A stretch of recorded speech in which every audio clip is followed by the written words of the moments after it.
The whereabouts of Aletha Jo Williams may never be found. In 2001, Williams vanished in Salt Lake County. Years later, a person of interest surfaced in a police search warrant, but no arrest was ever made. And then this week, that person, who, by the way, was the only person ever questioned, was shot and killed.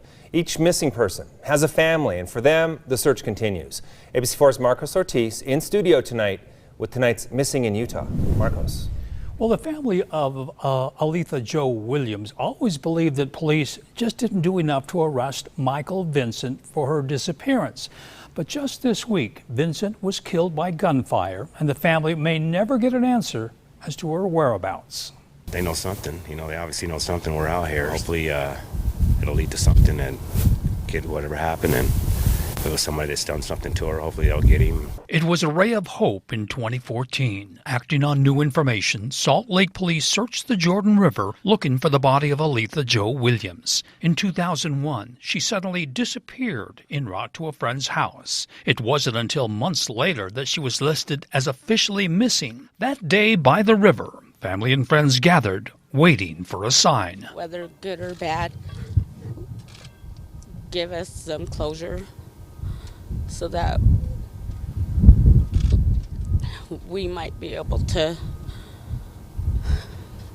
get over this and get past this, bring her home. About a month later, this man, Ricky Vincent, was arrested by police for obstruction of justice. Why do they say that you know the person of interest? Well, he's my brother.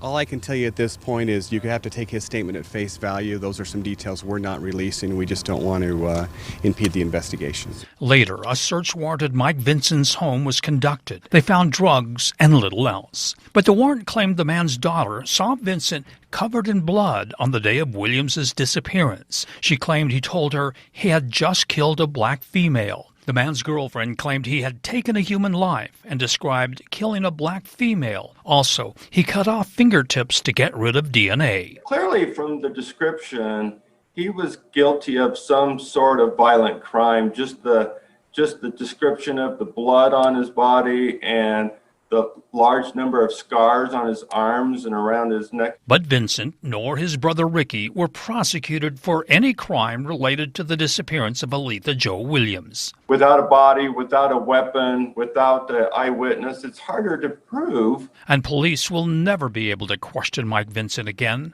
Monday, he was allegedly killed by his wife at their business in Magna. I would never know what happened to my daughter. Who else would know? Now, tomorrow, as we continue our story, we learn more about the relationship between Williams and Vincent. For Missing in Utah, Marcos Ortiz, ABC4 News.